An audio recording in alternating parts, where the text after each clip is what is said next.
Assalamualaikum warahmatullahi wabarakatuh. Selamat pagi teman-teman 10 IPS 3. Gimana kabarnya? Alhamdulillah sehat ya. Semoga kita selalu sehat sehingga kita dalam beraktivitas selalu nyaman dan lancar tentunya. Sebelum kita memulai pembelajaran pada pagi hari ini, alangkah lebih baiknya berdoa menurut agama dan kepercayaan masing-masing. Dipersilahkan.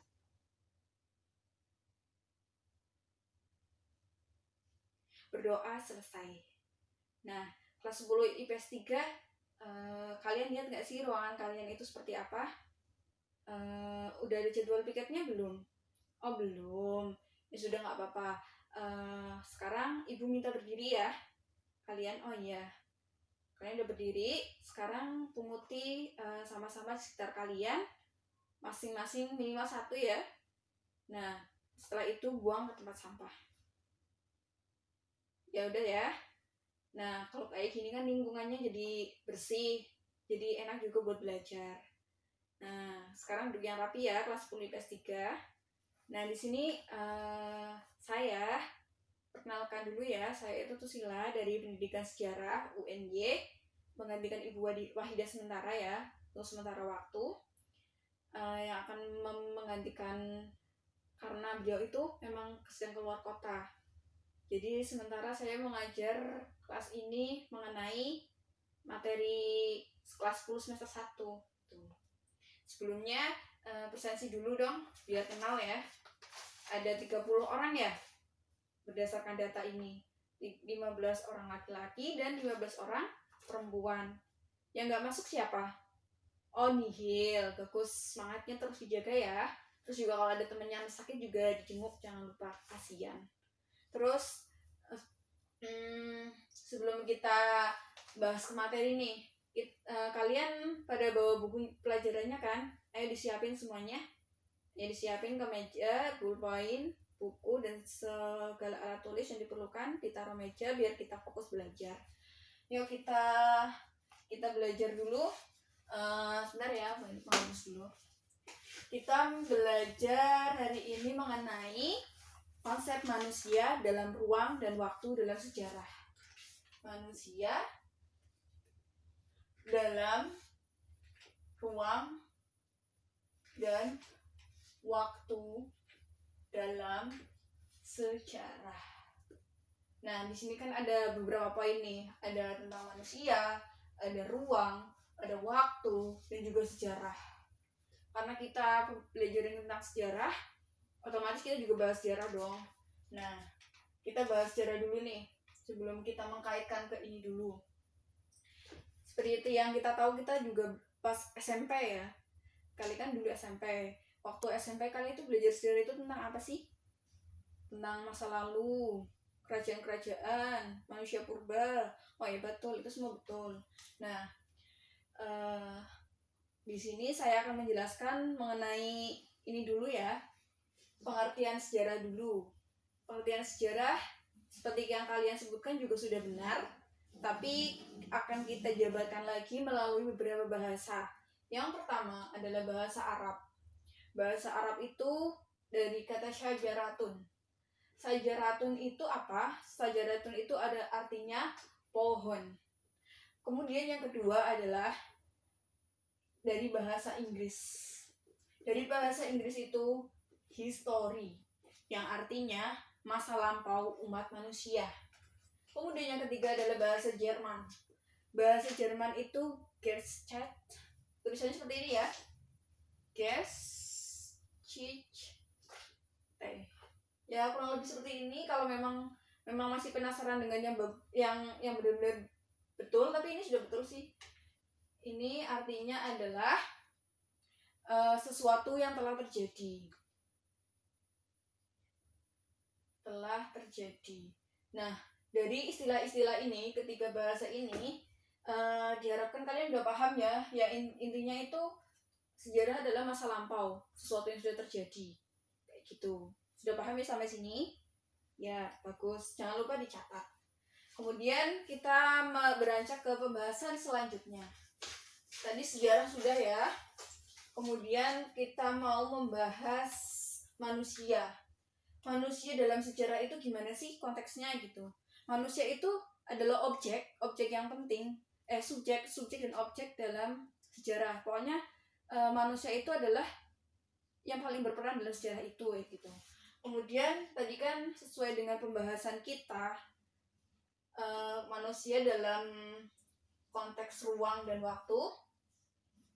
Selanjutnya kan tadi manusia udah ya, kita bahas tentang ruang.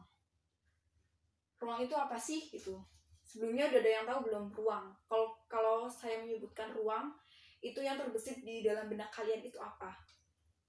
Oh, ruang kelas Uli PS3, luas. Ya, betul. Ya, sebenarnya definisi dari kalian itu tidak ada yang salah. Kemudian dari penjelasan sejarah ini, konsep ruang. Jadi tuh konsep ruang itu jadi semua peristiwa yang terjadi itu pasti berlangsungnya itu melalui medium. Kemudian yang kedua itu, segala tindakan dan perilaku manusia itu pasti terjadi di suatu tempat. Contohnya apa? Misal proklamasi kemerdekaan Indonesia pasti terjadi. Dulu terjadi kan? Pasti ingat kan? Proklamasi kemerdekaan itu dulunya itu terjadi di Jakarta, di Jalan Pegangsaan Timur nomor 56 Jakarta, kediamannya Soekarno. Nah, itu menunjukkan ruang. Jadi peristiwa sejarah itu menunjukkan peristiwa proklamasi itu menunjukkan bahwa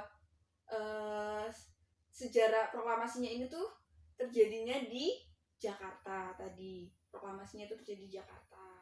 Nah, selanjutnya konsep ruang selanjutnya adalah jadi dengan adanya ruang itu, kita sebagai orang itu bisa mengkategorikan sejarah itu berdasarkan tempat. Contohnya ada sejarah lokal, ada sejarah nasional, dan juga ada sejarah wilayah. Kemudian yang keempat itu adanya ruang itu kita jadi lebih paham ya gitu loh. Jadi pemahamannya itu lebih nyata gitu. Jadi kita bisa bayangin dong kayak peristiwa proklamasi itu di Jakarta kayak apa. Coba bukunya dilihat-lihat dulu sambil browsing juga boleh biar bisa ada gambaran. Terus juga biar kelihatan lebih nyata lagi ada pertempuran 10 November di mana itu? Surabaya. Ya. Kemudian selanjutnya itu waktu ya. Gimana kalau tadi ruang udah paham belum? Ruang itu tempat intinya. Tempat terjadinya peristiwa sejarah. Ya.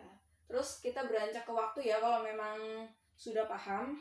Karena memang waktu kita terbatas, jadi kita bahasnya agak cepet ya. Waktu. Jadi waktu dalam sejarah itu apa sih? Kalau kita dengar waktu tuh pasti kayak lihat jam gitu ya.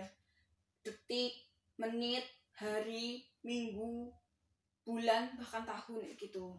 Jadi definisi seperti itu ya memang benar. Sejarah itu memang selalu dikaitkan dengan waktu. Jadi perjalanan itu tidak bisa lepas, peristiwa sejarah itu nggak pernah lepas dari namanya waktu gitu. Masa lalu, masa kini, dan masa yang akan datang gitu. Tapi kalau dapat kita jabarkan, masa lalu itu bukan masa yang final gitu loh. Masa lalu itu bisa mempengaruhi masa depan, masa kini dan masa depan, terus berprogres gitu. Jadi terus jalan terus gitu. Kemudian konsep waktu. Kita akan membahas konsep waktu. Jika tadi kita udah membahas konsep ruang, sekarang konsep waktu ya. Alih. Yang pertama, konsep waktu dalam sejarah adalah yang pertama adalah perubahan. Sebentar. Sebenarnya tidak terlihat ya. Jadi perubahan ya di sini nih, perubahan. Perubahan itu apa sih? Jadi itu kalau didefinisikan, perubahan adalah pergeseran dari suatu kondisi ke kondisi yang lain. Jadi kalau boleh saya kasih contoh. Kalau saya kasih contoh itu kan tadi udah disebutkan ya, suatu kondisi ke kondisi yang lain. Contohnya itu manusia purba. Dulu kan tempat tinggalnya tuh masih di gua-gua gitu, masih nanti kalau di tempat satu sudah sumber bahan makanannya sudah habis, pasti akan berpindah ke tempat yang lebih sumber bahan makanannya itu lebih lagi nomade, berpindah semi menetap, kemudian menetap. Setelah itu cocok tanam dan lain sebagainya. Nah, itu menunjukkan adanya gejala perubahan. Kemudian yang kedua adalah pengulangan. Pengulangan itu apa sih? Dalam konsep waktu. Jadi itu pengulangan itu bisa terjadi apabila peristiwa yang dulu itu, masa lalu, terjadi lagi di masa sekarang. Kalau dari saya kasih contoh lagi ya, biar kalian lebih paham. Jadinya contoh dari pengulangan adalah misal negara kita kan dipimpin oleh beberapa presiden ya. Ada presiden yang pertama siapa? Soekarno. Kemudian siapa lagi habis Soekarno?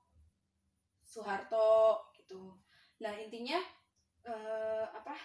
intinya yang saya pahami adalah, yang saya tahu dan saya pahami kepada kalian itu, pergeseran dari presiden ke satu ke presiden ke lain itu, contohnya Soeharto itu terjadi karena adanya aksi massa dari mahasiswa. Jadi terjadi demonstrasi. Kemudian terjadi lagi di masanya, kalau tidak salah itu terjadi di masanya B.J. Habibie, terjadi juga aksi demonstrasi. Kalau tidak salah ya, kalian boleh cek lagi di buku, juga di internet. Khawatirnya saya juga salah, tapi setahu saya betul sih. Kemudian juga bisa terjadi ya, bisa pengulangan itu bisa juga terjadi tentang adanya kasus pembunuhan di dalam kerajaan. Misalnya kerajaan apa ya? Yang kalian tahu apa? Kerajaan apa yang sering terjadi pembunuhan? Oh, kerajaan Singosari ya. Ya, intinya itu ya. Intinya yang terjadi pembunuhan kayak gitu. Itu dari pembunuhan satu ke pembunuhan yang lain, dari anak satu ke anak yang lain gitu. Kemudian yang ketiga adalah kesinambungan. Kesinambungan itu apa?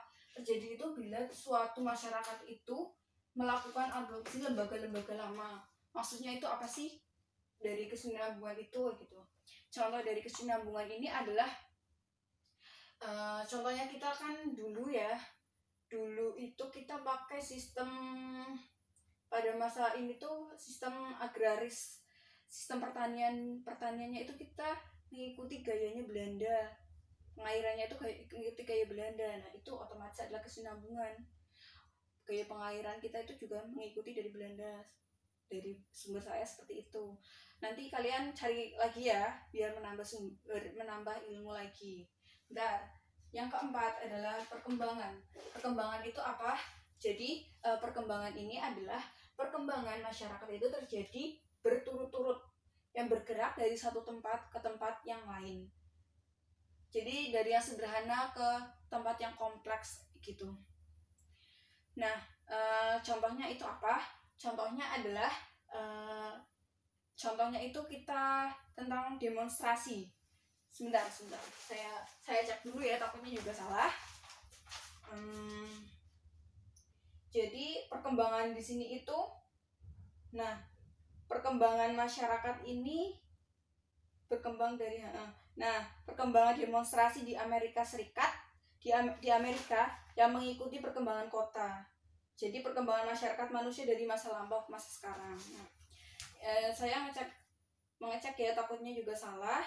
Jadinya saya pakai buku. Kalian juga bisa nanti mencari lagi biar kalian pengetahuannya tambah luas. Nah, ini tentang konsep waktu. Ada perubahan, ada pengulangan, ada kesinambungan, ada perkembangan, seperti itu. Mungkin ada yang ditanyakan sampai sini. Saya terlalu cepat dalam menjelaskan atau bagaimana? Oh tidak, bisa dipahami ya, berarti sambil dicatat juga ya. Oke, bagus. Sekarang kalau memang sudah paham, saya akan membagi kalian menjadi 5 kelompok. Kan tadi siswanya ada berapa sih? Ada 30 kan ya? Ada 30, kita bagi menjadi 5, berarti masing-masing 6 orang. Nah, kelompok 1 ini deretan sini, kelompok 2 di sini, kelompok 3 di sini, kelompok 4 di sini, dan kelompok 5 di sini. Urut absen saja. dari 1 sampai 6, 7 sampai seterusnya gitu. Gitu ya. Silakan berkelompok dulu menurut absen. Nah, sudah kan? Sudah semua? Oke. Jadi kelompok 1 nanti membahas tentang konsep ruang. Konsep ruang tadi apa sih tadi? Masih ingat nggak? Nah, itu dijelaskan lagi, didiskusikan lagi. Masing-masing kalian sediakan kertas. Dari kelompok kalian itu masing-masing kalian itu sediakan kertas. Nanti kertas itu dikumpulkan. Nah, tadi udah ya. Kelompok 2. Kelompok 2 itu tentang konsep waktu ya. Konsep waktu itu yang pertama perubahan. Tadi kan saya sudah menjelaskan tentang contohnya. Tolong kalian cari contoh yang lain yang relevan dengan ini. Ini kelompok 2 ya. Kelompok 3 tentang pengulangan. Cari contoh lain juga. Yang ketiga juga iya. Yang tadi kelompok 1, 2, 3. Ini 4 tentang kesinambungan. Cari contoh lain. Kemudian yang kelima adalah tentang perkembangan. Cari contoh lain juga. Silakan masing-masing dari kelompok berdiskusi tentang arahan dari saya. Kemudian nanti dari satu lembar kertas, satu kelompok satu lembar kertas saja nanti dikumpulkan ya. Ya, sudah paham? Sudah kan? Ya, saya kasih waktu 5 menit. Cukup? Cukup ya. Oke. Gimana anak-anak? Teman-teman, 10 IPS 3 udah selesai? Wah, udah ya, tampaknya udah ya. Udah. Sini langsung dikumpulkan. Oke. Oke, ya udah. Nah, ini udah ada 5 lembar ya. 5 lembar dari hasil kelompok kalian. Oke. Satu-satu maju dari kalian. Dari kelompok 1 tadi. Konsep ruang. Ya, bagus. Penjabarannya bagus sekali. Kemudian dari kelompok yang kedua perubahan. Contoh lainnya apa? Perubahan. Oh ya, perubahan dari masa kanak-kanak hingga masa dewasa. Oh ya udah bisa. Kemudian pengulangan. Oh, terjadi adanya pemberontakan. Oh ya, bisa jadi bisa. Ada pemberontakan di sini, ada lagi pemberontakan lagi, ada agresi lagi. Oh ya udah, berarti bisa sih. Kemudian yang selanjutnya kesinambungan. Terjadi bila melakukan adopsi lembaga lama menjadi lembaga baru. Lembaga adopsi lama. Oh iya, betul. Kemudian yang terakhir adalah perkembangan. Perkembangan dari suatu sederhana ke kompleks. Sederhana yang dulunya bisa dari yang dulunya pakai batu untuk menghasilkan api, sekarang pakai korek. Ya bisa. Ya bisa. Ya, dari kalian bagus. Hasil dari kerja kalian bagus. Tetap pertahankan ya semangat kalian belajarnya. Kemudian untuk selanjutnya dari saya itu pelajaran materinya sudah selesai terkait ini ya, manusia dalam ruang, waktu, dalam sejarah. Semua sudah saya jabarkan semuanya. Kalian juga sudah berdiskusi. Kalian juga sudah mencatat kan tadi hal-hal yang penting. Ya bagus. Karena untuk bahan belajar besok juga jangan lupa mencatat. Kemudian kiranya udah ya. Berarti ada yang masih belum jelas nggak? Mungkin saya bisa menjelaskan ulang. Oh, nggak ada. Ya, jadi pada kesimpulannya ya, pada intinya kesimpulannya, jadi itu antara manusia, ruang dan waktu itu adalah satu keterkaitan, tidak bisa dipisah-pisah, selalu terhubung. Di mana ada manusia, pasti melingkupi tentang ruang dan waktu. Jadi manusia itu adalah objek yang paling utama, objek yang penting. Pokoknya adalah manusia, ruang dan waktu itu adalah objek yang penting dalam sejarah, sesuatu yang penting dalam sejarah, kayak gitu intinya. Sampai di sini ada yang ditanyakan lagi? Oh sudah. Jadi untuk pertemuan besok jangan lupa bukunya dibaca ya. Kemudian di masing-masing dari kalian kelas ini saya tugasi seragamkan buku seperti ini ya. Kalian sampuli masing-masing kalian itu warnanya pink. Untuk dress code kelas ini pink aja, kelas 10 IPS 3. Seragamkan semuanya warna pink, jadi saya lebih mudah dalam mengoreksi buku kalian. Soalnya nanti kalian ada kan meringkas materi berikutnya, yaitu sejarah sebagai peristiwa ilmu, kisah, dan seni. Jangan lupa. Nah, kiranya materi dari saya seperti itu saja ya. Kurang lebihnya saya mohon maaf.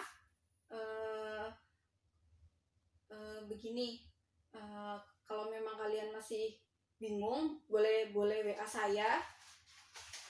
Boleh WA saya di nomor ini ya, 0856 4767 3207. Kalau bisa ini ketua kelasnya aja yang mencatat, nanti biar menghubungi saya biar koordinasinya lebih mudah. Seperti itu aja ya. Demikian penjelasan dari saya, kurang lebihnya mohon maaf. Wassalamualaikum warahmatullahi wabarakatuh.